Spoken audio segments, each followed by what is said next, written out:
Los Angeles, California, March 1994. Universal Studios, Stage 12.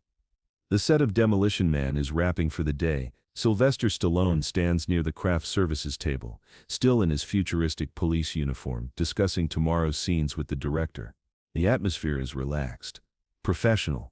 Another successful day of filming one of 1994's biggest action blockbusters.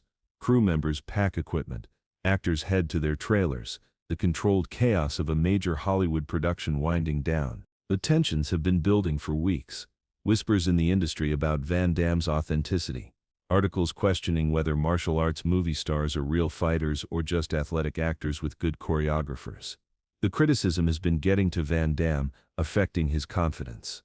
His agent has been fielding calls from studios expressing concerns about his credibility. In the corner of the soundstage, tension builds around an unexpected visitor. Jean-Claude Van Damme has arrived unannounced. He's not in this film. He's not supposed to be here. But he's friends with Stallone. They've known each other for years. Mutual respect between two action stars who've conquered different corners of the same brutal industry. Van Damme is 33 years old. At the peak of his fame, Universal Soldier made him a household name. Hard Target proved he could carry a big-budget American film. He's the muscles from Brussels, the king of martial arts cinema. But today he looks troubled, desperate even. Sully, Van Damme approaches Stallone, his Belgian accent thick with frustration. "I need to talk to you. It's about the studio. They're saying things about me, questioning whether I should be the lead in action films." Stallone turns, immediately concerned.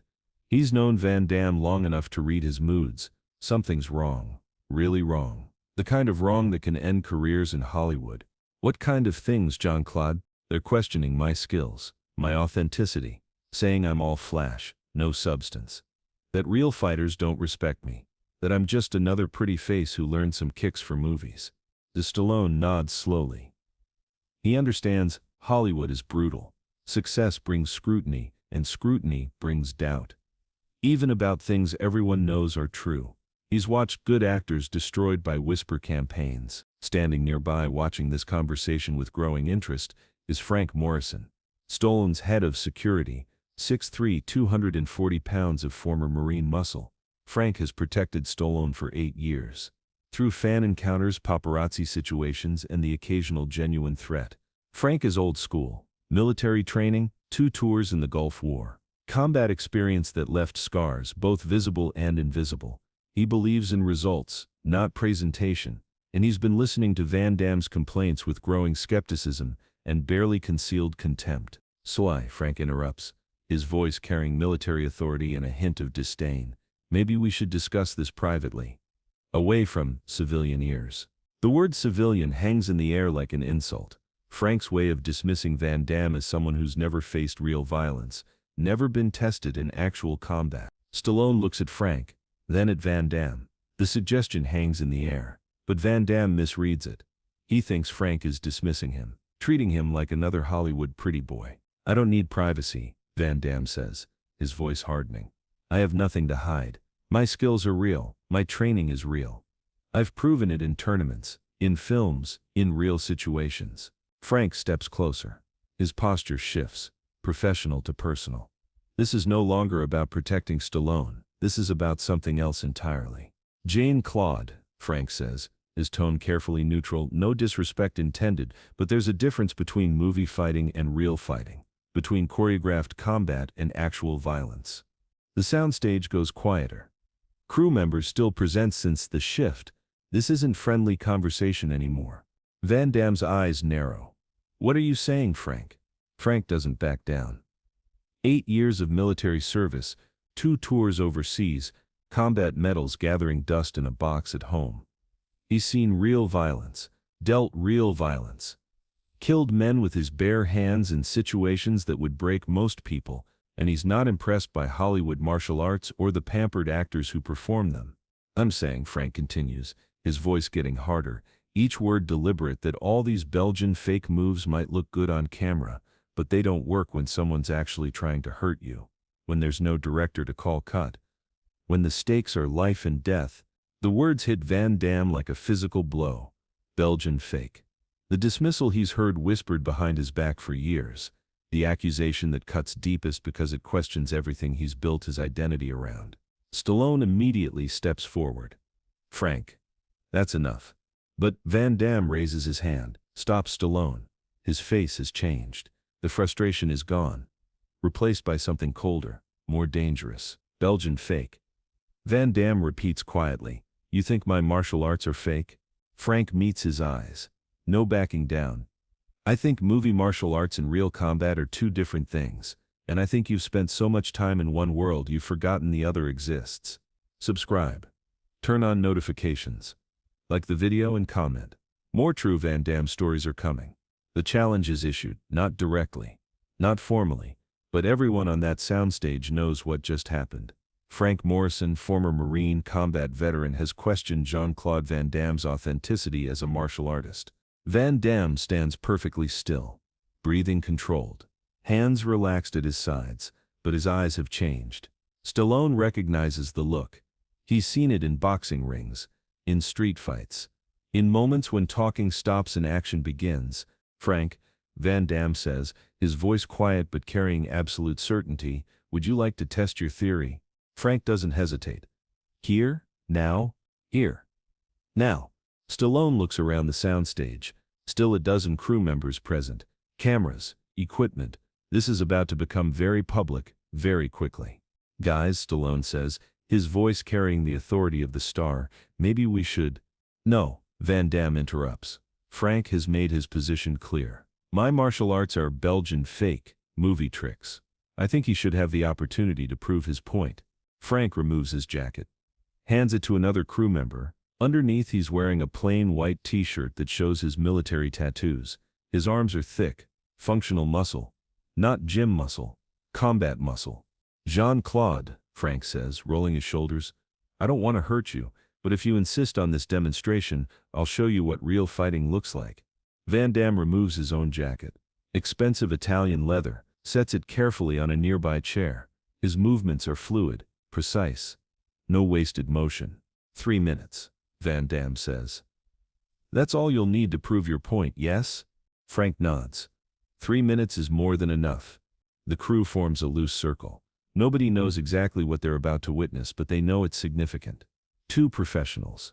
Different kinds of professionals, about to settle a fundamental question about authenticity. Stallone checks his watch. 3 minutes, starting now. Frank moves first. No formal stance, just straight-ahead aggression. Military combatives, close the distance, use size and strength, overwhelm with violence of action. He charges forward, hands reaching for Van Damme's collar. If he can get his hands on him, if he can control the clinch, his weight and wrestling background should dominate. But Van Damme isn't there. Frank's hands close on empty air. Van Damme has moved laterally. Minimal movement, just enough. Frank's momentum carries him forward. Off balance. Van Damme's left hand touches Frank's shoulder. Light contact. Redirecting. Frank stumbles slightly, catches himself, spins around. "First lesson," Van Damme says calmly. "Distance management." Frank resets. More cautious now. He's a smart fighter. Adaptable. He circles left, looking for angles, throws a quick jab to test Van Damme's reactions. Van Damme slips the punch. Minimal head movement. The jab passes inches from his face. His counter is immediate, right hand toward Frank's ribs. But he pulls it. Light contact, proving the opening. Second lesson, Van Damme says, timing beats power. Frank is breathing harder now, not from exertion, from realization.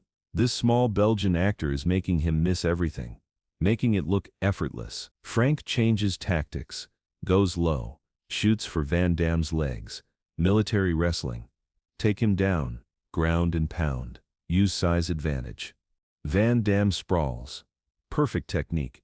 His weight shifts, his legs move back. His hands control Frank's head.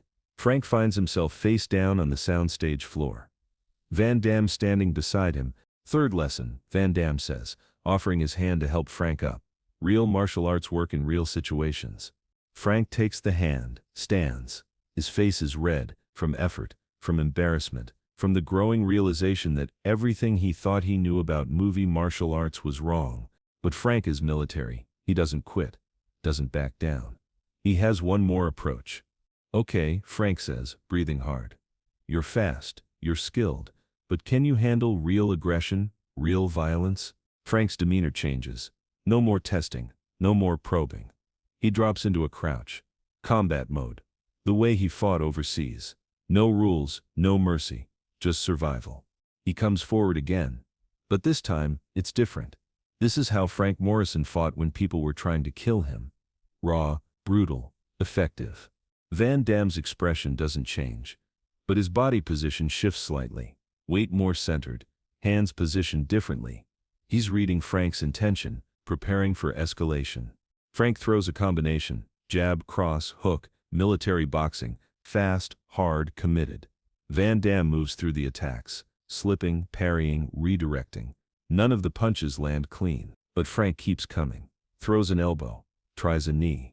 This isn't sparring anymore. This is Frank showing Van Damme what real violence looks like. Van Damme's response is immediate and decisive. His left hand controls Frank's attacking arm. His right hand strikes Frank's solar plexus, not movie choreography. Not pulled punches, real technique with real intention. Frank's breath exits forcefully. His diaphragm spasms. He staggers backward, hands going to his chest, gasping for air. Van Damme steps forward. Not to continue attacking, to control the situation. His right hand touches Frank's throat. Light pressure, just contact. But the message is clear. In a real fight, that touch would have been devastating. Final lesson, Van Damme says quietly. Belgian fake doesn't exist, only Belgian real. Frank stands there, still catching his breath, looking at Van Damme with new understanding. This wasn't movie fighting. This wasn't choreographed combat. This was real martial arts applied with real skill against real resistance. Stallone checks his watch. 2 minutes, 47 seconds. The soundstage is silent. 12 witnesses to something they'll never forget. Jean-Claude Van Damme, the movie star they thought was all flash and no substance, just demonstrated genuine martial arts mastery against a combat veteran. Frank straightens up, gets his breathing under control, extends his hand to Van Damme. I was wrong, Frank says simply. I apologize, your skills are real. Van Damme shakes his hand. No apology needed. You tested me professionally. I respect that. Stallone walks over to both men. Frank, you good? Frank nods. I'm good. And I'm educated. Jean-Claude just taught me the difference between knowing about fighting and actually knowing how to fight. Van Damme picks up his jacket, puts it back on, smooths down his hair. The transformation is complete. Back to movie star mode, like nothing happened. Sally, Van Damme says to Stallone, thank you for letting this happen. Sometimes a man needs to prove himself, not to others. To himself. Stallone claps him on the shoulder. You proved it, Jean-Claude, to all of us. As Van Damme prepares to leave, Frank approaches him one more time. Jean-Claude, Frank says, I have a question. You could have hurt me seriously. Multiple times during that demonstration, but you held back. Why? Van Damme considers the question. Because proving a point and proving dominance are different things. I needed to show you my skills were real. I didn't need to show you I could damage you. Frank nods slowly. That's the difference between a warrior and a fighter. A warrior knows when not to fight. Van Damme smiles slightly. Now you understand Belgian philosophy. The crew disperses. Equipment gets packed. The day officially ends, but 12 people will carry this story forever. The day they watched a Hollywood martial artist prove his authenticity against real doubt from a real combat veteran. Stallone never spoke publicly about what happened on his set that day. Professional discretion, industry courtesy. When asked about Van Damme's skills in later interviews, he would simply say, Jean-Claude is the real deal. Anyone who questions that doesn't know what they're talking about. Frank Morrison continued as Stallone's head of security for 6 more years. When asked about martial arts or movie fighting, his response was always the same. Don't underestimate anyone based on where they learned their skills. Some of the most dangerous people I've met were actors. The 12 crew members who witnessed the demonstration kept it quiet for years. Not from legal agreements, from respect. What they saw was personal, professional. A man proving himself when his integrity was questioned, but whispers spread through Hollywood. Stories about Van Damme's real skills. About the day he schooled a Marine in 3 minutes. About the difference between movie martial arts and authentic martial arts applied by authentic martial artists. Van Damme's career continued. More films, more success, but something had changed. The quiet confidence that comes from knowing you've been tested and proven yourself, not in a tournament, not in a choreographed fight, in a real situation against a real opponent who really believed you were fake. Frank Morrison learned something that day too, that assumptions about people based on their profession can be dangerous, that martial arts mastery doesn't depend on where you learned it or how you use it professionally. It depends on understanding, dedication, and the ability to apply principles under pressure.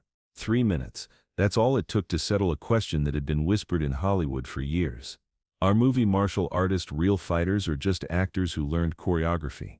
Jean-Claude Van Damme answered that question definitively, not with words, not with credentials, with demonstration. Against doubt, against skepticism, against a combat veteran who thought Belgian fake was a real category. The answer was simple. There is no Belgian fake. There is only Belgian real, applied with precision, applied with control, applied with the kind of mastery that comes from years of authentic training by someone who understands the difference between looking good and being good. Stallone's Bodyguard said Belgian fake to Van Damme. 3 minutes later he understood the difference between assumption and reality, between reputation and capability, between what he thought he knew about movie martial arts and what movie martial arts actually are when practiced by someone who never forgot they were martial arts first. Subscribe, turn on notifications, like the video, and comment below which Van Damme moment surprised you most.